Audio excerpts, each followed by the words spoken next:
hold a number between 0 and 15, but they chose to have a register that could hold any number between 0 and 65,535, so a 16-bit register. So these segments could overlap in memory. You could have a 64 kilobyte segment at 0, but you could also have it at every 16 bytes in memory. If you wanted to have the effective address of some byte, you had to multiply the segment with 16 and add the offset. But there's a nice side effect of this thing. And this side effect is at the very top. At the very top, the last segment that really makes sense is this segment, which will address up to the last byte of memory. But what is if we use the next segment? Then this would go, well, there's no memory. But we know memory is a donut, so memory is, at that point, mirrored again, so we have 0 at that point. So if you address the uppermost bytes of this 64 kilobyte segment, you get exactly what's at 0 in memory, which is an odd effect, and there were some people that used that, some operating systems by Microsoft used that. So, well, if we have, yeah, okay, let's look at some numbers here. If we have the last segment there is, and we go 16 bytes up, we already are at 1 megabyte, and this is then 0. Or if we take the highest address possible, then we will effectively be almost 64 kilobytes above 1 megabyte, which is 64 kilobytes at the very bottom of RAM.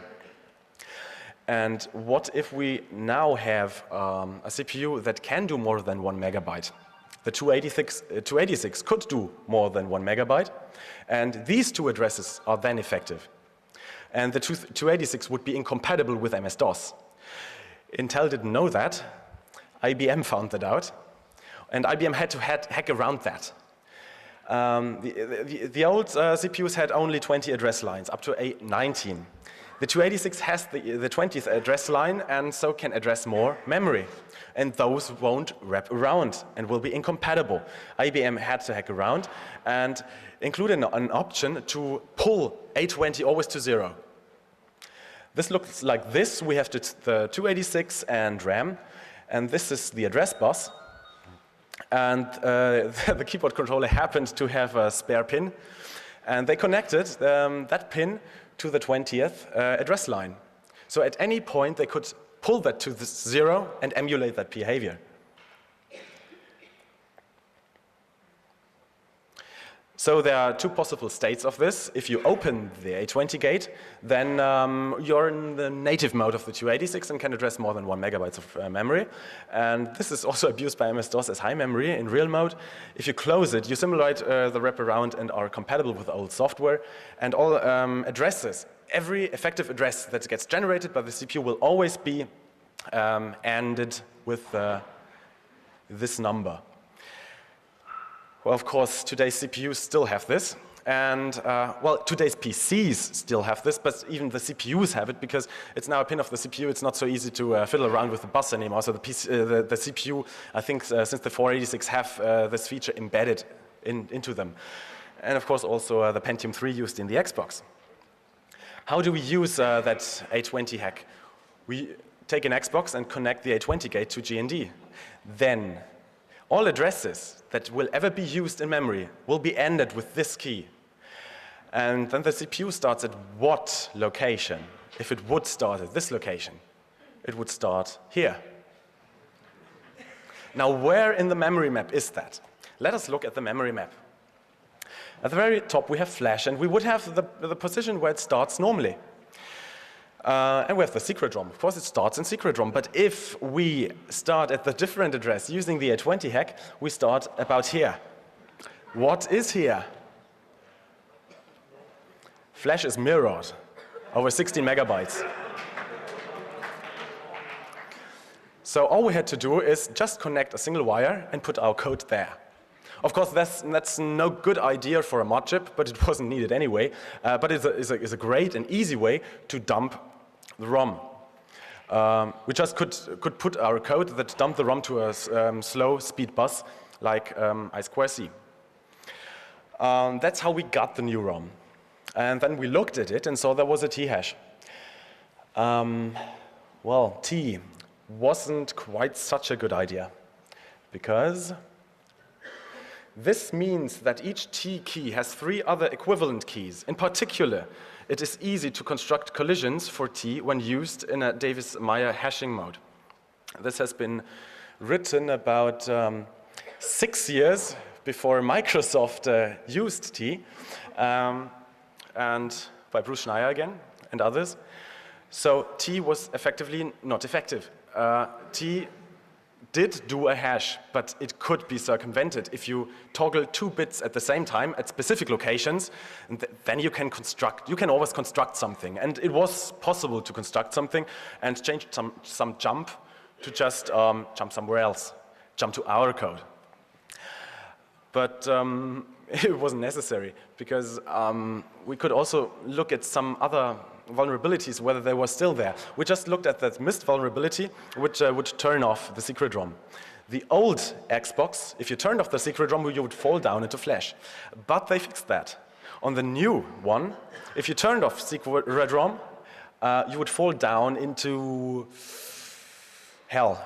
There's nothing there. The CPU would crash. Every time you access an address there, the system halts. So that's a good and effective countermeasures for all these turn-off attacks.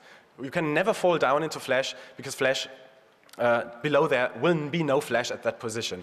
So that mistake was fixed. Interestingly, they fixed this independently of, they found this out independently of the hackers, because they fixed it earlier than the hackers found the vulnerability. But there was still a Visor vulnerability, and it still works. For one reason, because Microsoft acted too quickly. If they had waited just 2 months or done an effective code audit, they would have found it out. But at that moment, when Bunny released that ROM, that secret ROM, and everyone found out that the hash didn't work, Microsoft immediately put out new versions and trashed the old ones. So they didn't see that people also had other attacks. So there was no need to attack T, because Visor was still there, and it worked on both the old and the new Xboxes. So we didn't need 2 different ROMs. So what is the state today? Microsoft never trashed Southbridge chips again. I think it was just too expensive for them, or well, they had some problems with NVIDIA, probably. Maybe that's the reason why the Xbox 360 doesn't have NVIDIA chips, but ATI chips. Let's hope ATI knew of what Microsoft did with NVIDIA back then, and that losses in Q4 2002. Still in the latest revision of the Xbox, we have finally a real ROM chip. That ROM chip cannot be replaced because it is integrated into the video encoder, and it is real ROM. It cannot be overwritten, but the override functionality is still there, because the Southbridge controls the override.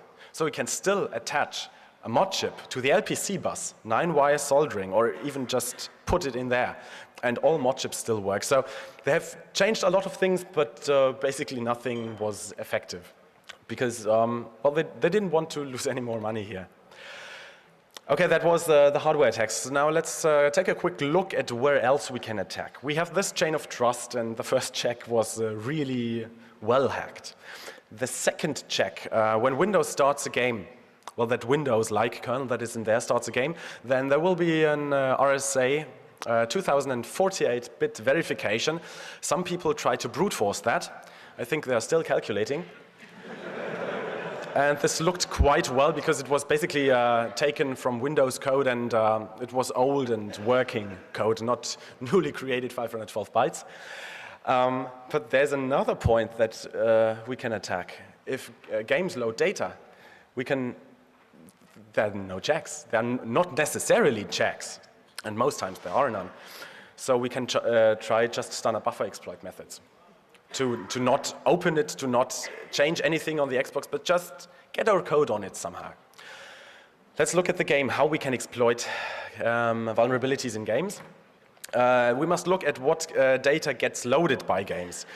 That's graphics, audio, video, everything from that custom DVDs that they have. The problem is that we cannot create original DVDs. They won't be accepted. It won't accept DVD-Rs, and there's no known way or no really easy way to really clone these original DVDs. So the only thing is save games. Save games are not stored on the DVD, they are stored either on the hard disk or on USB storage. Every memory card you use on the Xbox is a standard USB stick. And so you can plug it into a Linux computer or just use a USB stick with an adapter, put it into the Xbox, and if the correct image is there, then you have save games. That's how the action replay works, for example. Let's look at save game exploits. Davichi Lee from Switzerland tried the games alphabetically. What's the first game on the alphabet? Nothing with A, but with 0. 007. He tried 007 and it had a save game vulnerability. So everything that had to be done was David did a lot more, but everything that a standard user would have to do then was have the game. DD, that is copy the image of the hacked save game to a USB stick and connect it to the Xbox, load that save game. Not only with 007, there are several more games. About every 1 in 4 games that we checked have some kind of vulnerability in save games handling. The NX bit hadn't been invented back then.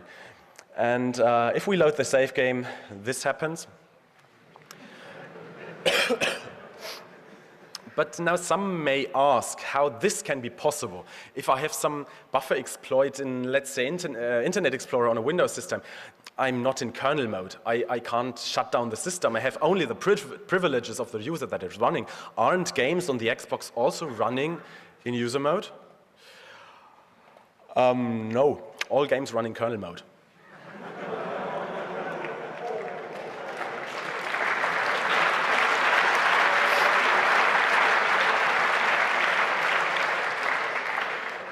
There might be, I haven't heard any good explanation on why. They really modified Windows so that it had only a kernel mode. What is a possible explanation is that they don't switch context, they don't have TLB misses, which might be good for performance, but I doubt that it is really significant. Some other people say that it makes the environment, the programming environment easier, but it shouldn't really matter. But the problem remains. We have to run the game every time to boot Linux and go through that trailer and stuff and hello and select save game and everything. But perhaps we could look at some other application that crashed earlier perhaps. That's this nice application. This is the Xbox dashboard. The dashboard gets executed every time you turn on the Xbox and there's no DVD in the drive. With it you can manage your save games, you can play music from CDs or rip them into Windows Media Format on the hard disk, can change the settings and everything. And this is stored on the hard disk. Some people might say that this Xbox dashboard code base is the single reason why the Xbox uses a hard disk and was the first gaming console to use a hard disk. Because perhaps you know a bit about the GameCube by Nintendo. The GameCube had about the same functionality in this menu. They could also save games, the settings, everything, all that. And Nintendo fit all that code in 2 megabytes, in a ROM chip of 2 megabytes. Microsoft fits this in 100 megabytes. ROM chips with 100 megabytes are expensive. So let's take a hard disk and find perhaps a way to make use of that hard disk. Perhaps they thought. That's all just ideas. By the way, the Xbox 360 doesn't come with a hard disk. You can have an optional hard disk, but it does work without hard disk, and it has 16 megabytes of flash. So they stripped it down to 16 megabytes. Not bad. The dashboard does a lot of things. Has data files on hard disk, of course. It loads audio files, 3D meshes for these nice 3D animations. It loads fonts, and it checksums audio, 3D meshes.